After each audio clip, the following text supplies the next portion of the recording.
Herkese merhaba, ben Hasan. Türkçe öğrenen yabancılar için açmış olduğum Let's Speak Turkish kanalına hoş geldiniz.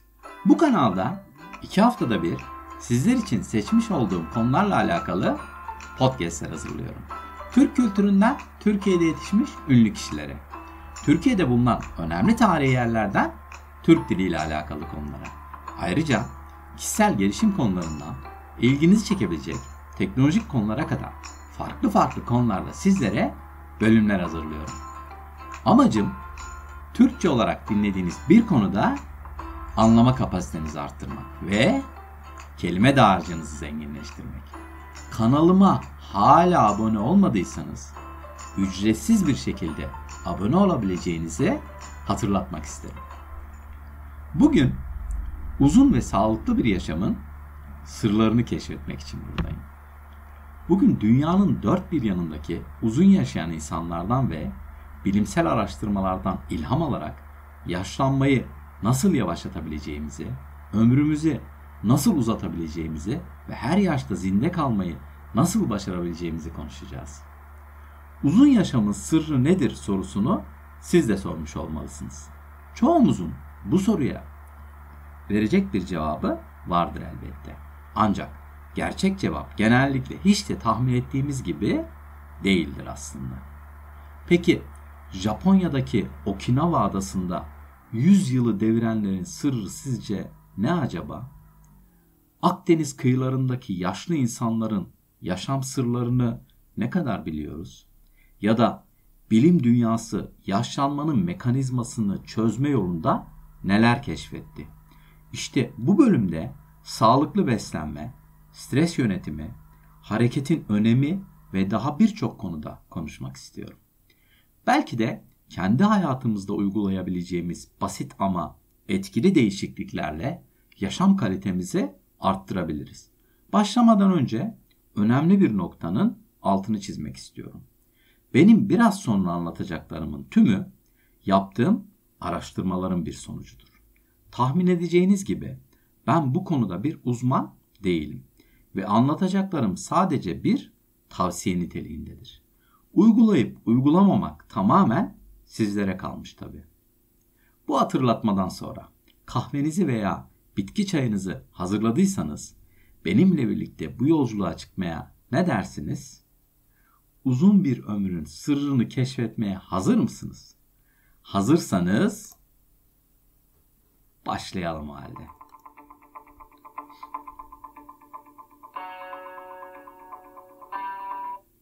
Uzun ve sağlıklı bir yaşamın sırları genetik faktörlerden yaşam tarzına, çevresel etkenlerden beslenmeye kadar birçok farklı unsur içerir. Bilimsel araştırmalar ve uzun yaşayan toplulukların gözlemleri bu konuda bazı temel prensipleri ortaya koymuştur. Bana göre en önemlilerinden bir tanesi tahmin edeceğiniz gibi sağlıklı beslenme. Yediklerimizin ve içtiklerimizin bizim sağlığımıza doğrudan etkisi olduğunu tahmin ediyorsunuzdur. Son zamanlarda adını sıkça duyduğumuz Akdeniz diyetinden bahsetmek istiyorum. Bu diyet daha çok zeytinyağı, taze sebze ve meyveler, balık, tahıllar ve baklagiller gibi besinleri kapsar. Akdeniz diyetinin kalp hastalıkları ve kanser gibi hastalık risklerini azalttığı ve yaşam süresini uzattığı bilinmektedir. Bu arada bir başka teoriye göre kalori kısıtlamasının yaşlanma sürecini yavaşlattığı ve yaşam süresini uzattığı söyleniyor. Ancak bunun yanında dengeli ve yeterli besin alımını sağlamak gerekir. Bir diğer önemli kategori ise fiziksel aktivite. Uzmanlara göre düzenli egzersiz kardiyovasküler sağlığı korur, kas ve kemik yoğunluğunu arttırır, metabolizmayı hızlandırır ve ruh sağlığını iyileştirir. Peki neler yapabilirsiniz fiziksel aktivite olarak? Örneğin yürüyüş yapabilirsiniz, bisiklete binebilirsiniz. Ayrıca bunların yanında yüzme gibi, aerobik gibi egzersizler ve yoga, tai chi gibi esneklik ve denge çalışmaları uzun yaşam için önerilen fiziksel aktiviteler arasındadır. Şimdi geldik bir başka önemli kategoriye. Sosyal ilişkiler ve topluluk desteği. Belki de şimdi aranızdan bazıları sosyal ilişkilerin uzun yaşam ile ne alakası var diyor olabilirsiniz. Uzmanlara göre sosyal bağlantılar, aile ve arkadaşlarla güçlü ilişkiler uzun ömürle ilişkilendirilmiştir. Bunun yanında araştırmalara göre yalnızlık ve sosyal izolasyon ise depresyon, demans ve erken ölüm riskini arttırabilir. Yani sonuç olarak düzenli sosyal etkileşim ve toplumsal aktivitelere katılım zihinsel ve duygusal sağlığı destekler. Şimdi ise çağımızın büyük belası olan stres yönetimi var sırada. Uzun yaşayan topluluklar genellikle düşük stres seviyelerine sahiptir. Peki stres seviyesini düşürmek için neler yapabiliriz? Birçoğumuzun da ücretsiz olarak uygulayabileceğimiz bir yöntemi anlatarak başlamak istiyorum. Doğada zaman geçirmek. Eğer büyük bir metropolde yaşıyorsanız doğaya ulaşmanız her zaman kolay olmayabilir. Ama en azından açık havada bir yürüyüş yapmayı deneyebilirsiniz. Ayrıca meditasyon, nefes egzersizleri, yoga yapmakta stres seviyenizi düşürmede önemli rol oynar. Bunun yanında hobilerle ilgilenmek de stres yönetimi için önemli bir yere sahiptir. Bir diğer önemli kategori ise kaliteli uyku. Yeterli ve kaliteli uyku vücudun kendini onarmasına ve yenilemesine yardımcı olur. Uzmanlara göre uyku eksikliği ise obezite, diyabet, kalp hastalıkları ve depresyon gibi birçok sağlık sorunuyla ilişkilidir. Peki burada tavsiye edilen uykunun uzunluğu ne olmalıdır sizce?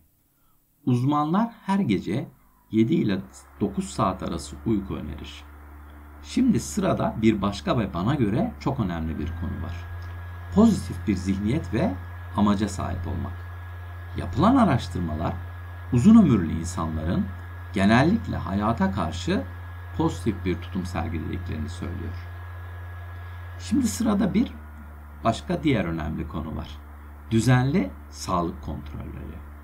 Erken teşhis, tahmin edeceğiniz gibi birçok hastalığın tedavisini kolaylaştırır. Ayrıca unutmamak gerekir. Düzenli sağlık kontrolleri, kanser, kalp hastalıkları, diyabet gibi hastalıkların erken evrelerde tespit edilmesine yardımcı olur. Sağlık kontrollerimizi yaptık ve her şey yolunda gidiyor. Ama unutulmaması gereken bir diğer önemli konu ise genetik faktörler. Genetik yapı yaşam süresi üzerinde önemli bir etkiye sahiptir. Ancak genetik yatkınlıklar yaşam tarzı seçimleri ile birleştirilerek olumlu veya olumsuz yönde etkilenebilir. Son olarak bahsetmek istediğim konu ise doğal ve sade yaşam tarzı. Burada minimalist bir yaşam tarzından bahsediyorum. Bu yaşam tarzı gereksiz stresten kaçınmaya ve doğal yaşam alışkanlıklarını benimsemeye yardımcı olur. Özellikle doğayla iç içe yaşayan ve yaşamlarını basit tutan insanların daha uzun yaşadığı gözlemlenmiştir. Hatta ilginizi çekerse minimalizm konusunda bir bölüm hazırlamıştım. Sanırım 74. bölümüydü. Dinlemenizi tavsiye ediyorum.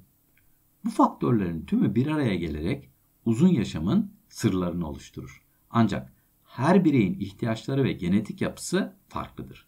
Bu yüzden bu önerilerin kişisel duruma göre uyarlanması çok önemlidir. Bugünlük anlatacaklarım bu kadardı. Uzun ve sağlıklı bir yaşamın sırlarını keşfetmek için çıktığımız bu yolculukta gördük ki her bireyin yolu farklı olsa da ortak noktalar hep aynı. Dengeli bir beslenme, düzenli egzersiz, pozitif bir zihinsel tutum ve güçlü sosyal bağlar. Unutmayalım ki yaşam bir hedeften çok bir süreçtir ve her gün sağlığımız için yapacağımız küçük ama anlamlı seçimlerle bu süreci zenginleştirebiliriz. İşte şimdi bu bölümle alakalı kendi görüşleriniz için sizleri yorumlar kısmında bekliyorum. Ayrıca eğer kanalıma abone olursanız toplam 80 civarı birbirinden farklı konuda yapmış olduğum podcastleri dinleyebilirsiniz. Ayrıca bölümün sonunda transkripte ve önemli kelimelerin açıklamasına da ulaşabilirsiniz. Podcastlerin hemen hemen hepsinde Türkçe altyazı bulunduğunu da hatırlatmak isterim. Ayrıca Türkçe hariç toplam 9 dilde altyazıya ulaşabilirsiniz. Eğer kanalıma abone olma konusunda henüz karar veremediniz ve bir şekilde bana destek olmak istiyorsanız, bu durumda bu bölümü beğendiyseniz bir like veya bir yorum bırakabilirsiniz. Sizin için en fazla yarım dakika sürecek olan bu süreç kanalımın daha fazla kişiye ulaşmasına yardım edecektir. Ayrıca yüzümde ufak bir tebessüme de neden olacağını hatırlatmak isterim. Şimdilik benden bu kadar. Kendinize çok iyi bakın ve sağlıkla kalın.